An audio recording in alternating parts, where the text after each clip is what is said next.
Hello friends, कैसे हो? I hope सब अच्छे होंगे। तो आज से सीडीपी का मेरा पहला चैप्टर स्टार्ट होने वाला है। तो पहला चैप्टर तो स्टार्ट होगा इस करेंगे वृद्धि एवं विकास से। तो वृद्धि एवं विकास से पढ़ने से पहले हम थोड़ा बाल मनोविज्ञान एवं बाल विकास के बारे में थोड़ा जान लें।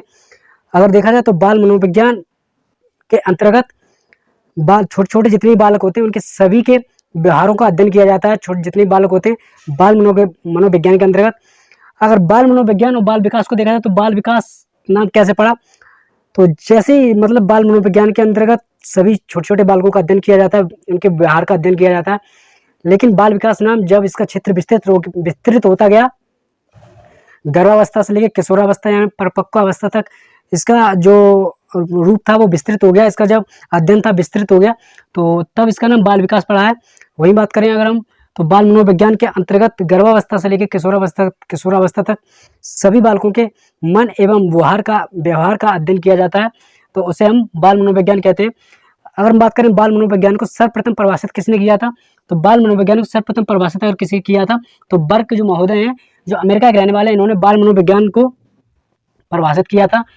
और बात करें तो सर्वप्रथम वैज्ञानिक अध्ययन बालकों के ऊपर जो वैज्ञानिक अध्ययन सर्वप्रथम किसने किया था, तो सर्वप्रथम वैज्ञानिक अध्ययन पेस्टालॉजी ने 1784 ईस्वी में सर्वप्रथम वैज्ञानिक अध्ययन किया था। और जो अध्ययन किया था उन्होंने अपने 3.5 वर्षीय पुत्र पे किया था। यहाँ 3.5 वर्ष लिखा, 3.5 वर्षीय पुत्र पे लिखा था। जब अध्ययन करके उन्होंने निष्कर्ष निकाला, उस चीज का निष्कर्ष देखा और निष्कर्ष निकालने के बाद उन्होंने देखा कि जो वयस्क होते हैं और जो बालक होते हैं उन दोनों के बीच में जो व्यवहार होता है, व्यवहार में काफी अंतर देखने को मिलता है। दोनों में काफी परिवर्तन होते हैं। बालकों का व्यवहार होता है वो वयस्कों के तुलना में काफी भिन्न होता है, काफी अलग होता है। उन्होंने इसके माध्यम से बेबी बायोग्राफी नामक एक बाल मनोवैज्ञानिक पुस्तक भी इन्होंने लिखी जो कि बाल मनोविज्ञान पर आधारित है। वहीं बात करें स्टैनली हॉल, अगर स्टैनली हॉल ने सर्वप्रथम बालकों का निर्माण बालक के संदर्भ में, प्रश्नावली का निर्माण बालक के संदर्भ में किया। स्टैनली हॉल अगर देखा जाए तो अगर पूछ दिया जाए प्रश्नावली का निर्माण किसने किया, तो वो किया आर.एस. वुडवर्थ ने। केवल और केवल प्रश्नावली का निर्माण आर.एस. वुडवर्थ ने किया। अगर ये पूछ दिया जाए कि प्रश्नावली का निर्माण बालक के संदर्भ में किसने किया, तो नाम आ जाएगा स्टैनली हॉल का नाम आ जाएगा। तो स्टैनली हॉल ने बालक की जितनी भी अवस्थाएं होती हैं उनका एक क्रमबद्ध तरीके से उनका अध्ययन किया। सारी जितनी अवस्थाएं होती हैं सब अवस्थाओं को क्रमबद्ध अध्ययन किया और उसके बाद में उन्होंने एक प्रश्नावली का निर्माण किया जो कि बालक के संदर्भ में था। वही बात करें, इन्हें बाल मनोविज्ञान का जनक भी बोला जाता है। स्टैनली हॉल को बाल मनोविज्ञान का जनक भी बोला जाता है। और क्रो एंड क्रो ने एक परिभाषा दी थी। इन्होंने 20वीं सदी को बालक का काल कहा या बालक की शताब्दी बोला है क्रो एंड क्रो ने। और वही एक परिभाषा है जेम्स ड्रेवर्स की, जिन्होंने 1968 में उन्होंने बोला है एक परिभाषा के माध्यम से कि बाल मनोविज्ञान की वह शाखा है जिसके अंतर्गत जन्म से लेकर परिपक्व अवस्था तक विकसित हो रहे मानव का अध्ययन किया जाता है। तो जेम्स ड्रेवर ने अपनी एक परिभाषा दी थी कि बाल मनोविज्ञान की वही एक शाखा है जिसके अंतर्गत जन्म से लेकर परिपक्व अवस्था तक विकसित हो रहे मानव का अध्ययन किया जाता है। तो ये परिभाषा दी थी जेम्स ड्रेवर ने। और बात करें तो एक बार फिर से हम आपको रिपीट कर देते हैं कि बाल मनोविज्ञान और बाल विकास। तो बाल मनोविज्ञान के अंतर्गत गर्भावस्था से लेकर किशोरावस्था तक सारा का सारा अध्ययन किया जाता है, बालक के व्यवहार का अध्ययन किया जाता है। तो बाल मनोविज्ञान को परिभाषित किसने किया, तो वो किया बर्क ने, जो कि अमेरिका के रहने वाले हैं। इन्होंने बाल मनोविज्ञान को परिभाषित किया है। पेस्टालॉजी 1784 ईस्वी में इन्होंने सर्वप्रथम वैज्ञानिक अध्ययन किया और जो कि अपने 3.5 वर्षीय पुत्र पे किया। और उन्होंने एक बेबी बायोग्राफी नामक की पुस्तक भी लिखी। स्टैनली हॉल जो कि ये भी एक अमेरिका के रहने वाले हैं और इन्होंने भी प्रश्नावली का निर्माण बालक के संदर्भ में प्रश्नावली का निर्माण किया। इन्हें बाल मनोविज्ञान का जनक भी बोला जाता है। क्रो ने 20वीं सदी को बालकों की शताब्दी या बालकों का काल कहा है। अगर हम बात करें वही बाल गृह की स्थापना कहाँ हुई थी, तो बाल गृह की जो स्थापना की थी हुई थी 1887 ईस्वी में बाल गृह की स्थापना हुई थी और न्यूयॉर्क अमेरिका में हुई थी। जहाँ बाल गृह की स्थापना का जो कारण था बाल अपराधियों को सुधार हेतु करने के लिए बाल जो गृह की स्थापना की गई थी। तो ये तो मैंने आपको पढ़ा दिया और इसके बाद में हम स्टार्ट करेंगे अभिवृद्धि एवं विकास। तो वीडियो बने रहिए। तो चलते सीधा आगे अपने टॉपिक के ऊपर। तो बात करते हैं वृद्धि एवं विकास की। अभिवृद्धि एवं विकास। तो अभिवृद्धि होती क्या है? अभिवृद्धि का अगर देखा तो सामान्य रूप वृद्धि है। तो वृद्धि को ही मनोवैज्ञानिक भाषा में अभिवृद्धि बोला जाता है। तो वृद्धि से संबंधित क्या है, तो हमारी बॉडी जो शारीरिक रूप से जो लंबाई, भार एवं चौड़ाई, जिस चीज को जो चीज मतलब बढ़ती है उस चीज को हम वृद्धि कहते हैं। और वृद्धि में जो कार्य क्षमता का जो बढ़ाना होता है, कार्य क्षमता को जो दर्शाता है उसे हम विकास कहते हैं। तो बात करें तो जैसे कोशिकाओं में बढ़ोतरी, मान लीजिए कि अगर आपकी मान लीजिए कोई ये 1 साल का मतलब बालक है, 1 साल का ये बालक है, और ये 1 साल बाद इसकी मतलब जो लंबाई हाइट कैसा बन गया ये,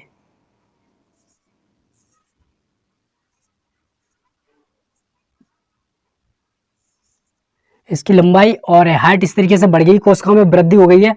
तो यहाँ आपको दिखाई दे रहा होगा इसकी जो वृद्धि होगी, अब इस वृद्धि में जो कार्य क्षमता, जो इसकी कार्य क्षमता बढ़ेगी, कार्य क्षमता जो दर्शाएगा अपनी, उसे विकास कहते हैं। मान लीजिए जब ये 2 साल का था, तब ये किसी चीज़ को 1 किलोग्राम चीज़ को मतलब 1 केजी चीज़ को उठा लेता था, बट जब ये 2 साल का हो गया तो फिर ये क्या 5 केजी की चीज़ को उठाने लगा।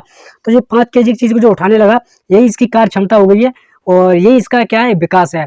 लेकिन अगर इसकी बॉडी से रिलेटेड अगर इसके हाथ पैर कोई चीज़ बढ़ रही है, शारीरिक वृद्धि हो रही है, तो उसे वृद्धि कहते हैं। तो ये क्या होती है, शारीरिक पक्ष, जो इसका शारीरिक पक्ष होता है, केवल ये एकांकी होती है, और शारीरिक पक्ष केवल इसका एक ही पक्ष होता है, वो इसका संबंध होता है शारीरिक पक्ष से होता है, एकांकी पक्ष है। और अगर हम बात करें विकास की, तो विकास में कई सारे पक्ष होते हैं, संवेगात्मक पक्ष होते हैं, नैतिक पक्ष, सामाजिक, शारीरिक। तो विकास के अंदर कई सारे पक्ष निहित होते हैं, और विकास के अंदर ही वृद्धि भी निहित होती है। यानी कि विकास एक व्यापक रूप है, विकास के अंदर ही देखा जाए तो अभिवृद्धि एक उसका छोटा सा रूप है, एक संकुचित रूप है जो विकास के अंदर निहित है। तो देखा जाए तो लंबाई, चौड़ाई एवं भार में वृद्धि, मान लीजिए ये 2 साल का था तो इसका वजन 10 केजी का था, 10 किलो का था। तो अगर ये जब 4 साल का हो गया तो इसका वजन मान लीजिए हो गया 25 केजी का। तो ये क्या है, इसे माप सकते हैं, इसे तौल सकते हैं, इसके वजन को मेजरमेंट कर सकते हैं। तो ये क्या हो गया, इस चीज़ को माप तौल सकते हैं। लेकिन हम विकास को मात्रात्मक और गुणात्मक दोनों होता है, विकास को हम तौल नहीं सकते, माप नहीं सकते हैं इस तरीके से। तो ये मात्रात्मक एवं संख्यात्मक होता है। एक निश्चित वृद्धि जो होती है, एक निश्चित समय तक होती है। वृद्धि की एक अपनी एक लिमिट होती है, एक सीमित आयु होती है। तो उस सीमित लिमिट तक अपनी वहीं तक सीमित रहती है। जैसे कि मान लीजिए अगर देखा जाए तो बच्चे की हाइट जो होती है वो शैशवावस्था से लेकर 18, 19, 20 साल तक उसकी हाइट बढ़ती है। उसके बाद उसकी हाइट बंद हो जाती है, तो उसके अंदर जितनी भी प्रक्रिया होती है वो सारी रुक जाती है। तो अभिवृद्धि एक सीमित होती है, एक लिमिट समय तक होती है। वही बात करते हैं विकास। तो विकास एक जीवन पर्यंत चलने वाली प्रक्रिया है। विकास जन्म से गर्भावस्था से स्टार्ट होकर और जीवन पर्यंत तक यानी कि मृत्यु तक विकास की प्रक्रिया निरंतर चलती रहती है, अविराम गति से विकास होता रहता है। वही बात करें अभिवृद्धि में विकास निहित होता है। अभिवृद्धि के अंदर विकास तो निहित होता, सॉरी, अभिवृद्धि में विकास निहित नहीं होता है। अभिवृद्धि में विकास निहित नहीं होता, बट विकास में वृद्धि निहित होती है, क्योंकि विकास एक होता है, विकास एक व्यापक रूप है। विकास के अंदर देखा जाए तो संवेगात्मक, बौद्धिक, मानसिक, सामाजिक सभी के सभी पक्ष, नैतिक पक्ष सभी के सभी समाहित होते हैं, यानी कि शारीरिक पक्ष भी समाहित होता है। बट वृद्धि एक पक्षी होती है, केवल शारीरिक पक्षी होती है, और वृद्धि के अंदर सिर्फ एक संकुचित क्षेत्र है, केवल एक ही चीज समाहित है, वो की शारीरिक पक्ष। वही बात करें वृद्धि भाषरूप होती है। हम वृद्धि को देख सकते हैं कि अगर कोई इंसान है बचपन में, अगर वो देखा होगा तो उसकी हाइट अगर 2 या 3 फुट की है, फिर उसके बाद अगर किशोरावस्था में देखोगे तो 6 फुट, 6.5 फुट का आपको देखने को मिलेगा। तो आप उस चीज़ को बाहरी रूप से देख सकते हो कि हाँ विकास मतलब वृद्धि, इंसान की वृद्धि कितनी हुई है, तो उसे हम देख सकते हैं, इसे मापा तोला जा सकता है। वृद्धि को अगर देखा जाए तो मापा और तोला जा सकता है, बट विकास को मापा या तोला नहीं जा सकता है। अगर हम बात करें वही संख्या की, जैसे कि मान लीजिए ये गुणात्मक अगर देखा जाए तो ये संख्यात्मक एवं गुणात्मक होता है। संख्या की बात करें तो जैसे कि किसी भी मतलब कोई मतलब बालक है, वो बालक में मान लीजिए ऐसे पहले एक दांत का विकास हुआ, उसके बाद 2, 3, 4 इस तरीके से उसके दांतों का विकास क्रम से होता चला गया, और विकास क्रम से हुआ। लेकिन इसका जो मजबूत होना, इन दांतों का मजबूत होना क्या कहलाता है, गुणात्मक। इन दांतों का मजबूत होना क्या कहलाता है, ये होता है संख्यात्मक। संख्यात्मक यानी कि किसी बालक में एक दांत पहला है, फिर उसके बाद 2, 3, 4, 5 इस तरीके से देखा जाए तो दांतों की संख्या क्या हो रही है, दांतों की संख्याओं में वृद्धि हो रही है, वृद्धि बढ़ रहे हैं। लेकिन अगर ये दांत मजबूत हो जाते हैं, यानी कि मजबूत, तो ये किसको दर्शाता है, ये दर्शाता है गुणात्मक। यानी कि जो दांतों का गुणात्मक मजबूत होना क्या है, दांतों का गोड़ा जो मजबूत हो चुके हैं। इसी तरह बालक को देखा होगा, जब कुछ छोटा बालक होता है, शैशवावस्था में होता है, 1-2 साल का होता है, तो वो किसी चीज़ को उठाने के लिए मतलब उसे प्रयास करता है, बट अगर उसे 1-2 किलो की चीज़ दे दी जाए तब भी नहीं उठा पाता है। बट उसी के साथ साथ में जैसे ही वो बड़ा होता है, बाल्यावस्था आ जाता है, बड़ा होता चला जाता है, तो वो किसी चीज़ को उठाने में सक्षम हो जाता है। तो जिस चीज़ को वो उठाने में सक्षम हो जाता है वो क्या है, वो उसका विकास हो रहा है। इसी तरह अगर वृद्धि को देखा जाए तो ऑल ओवर वृद्धि एक पक्षी होती है, और वृद्धि शारीरिक रूप से शारीरिक पक्ष में समाहित होती है, इसका संबंधित शारीरिक पक्ष से होता है। वृद्धि जो होती है, अगर वृद्धि में लंबाई, चौड़ाई, भार में अगर परिवर्तन देखने को ना मिले और अगर इसमें वृद्धि देखने को ना मिले तो फिर विकास भी नहीं होगा, क्योंकि विकास और वृद्धि एक दूसरे के क्या है, पूरक है। मान लीजिए विकास, अभिवृद्धि और विकास ये एक दूसरे के क्या है, एक दूसरे के पूरक हैं, यानी कि एक दूसरे पर क्या है, निर्भर हैं, आश्रित हैं। वृद्धि और एक दूसरे क्या है, निर्भर हैं, आश्रित हैं। तो अगर देखा जाए तो अगर अभिवृद्धि जैसे आपकी वृद्धि नहीं हुई तो आप उस चीज का विकास कैसे कर सकते हो। इसी तरीके से जब विकास होता है, जब अभिवृद्धि विकास होता है तो विकास के मतलब अभिवृद्धि होती है तो उसके साथ साथ में कई सारी नवीन योग्यताएं, नवीन विशेषताएं देखने को मिलती हैं। कोई छोटा बालक होता है, अगर वो छोटा बालक आपने देखा होगा जब वो छोटा होता है तो उसकी जो सार्थक शब्द बोलने के लिए वो उसे 11 महीने का समय लगता है। 11 महीने बाद वो एक सार्थक शब्द बोलने लगता है।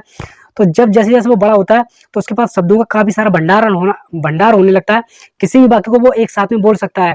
तो जो किसी चीज को एक साथ में बोल सकता है तो क्या होगा, उसके जो शब्दों में उसके जो विकास हुआ उस चीज का, पहले वो बोलने में बहुत दिक्कत करता था, मतलब सार्थक शब्द बोलने में उसे दिक्कत होती थी, बट जैसे ही बड़ा हुआ तो क्या हुआ, उसका विकास हुआ। विकास यानी कि उस चीज को फिर वो पूरा वाक्य बोलने लगा, पूरा अगर उसे कोई चीज को दे दिया जाए तो उस चीज को शब्द भंडार उसका बढ़ने लगा।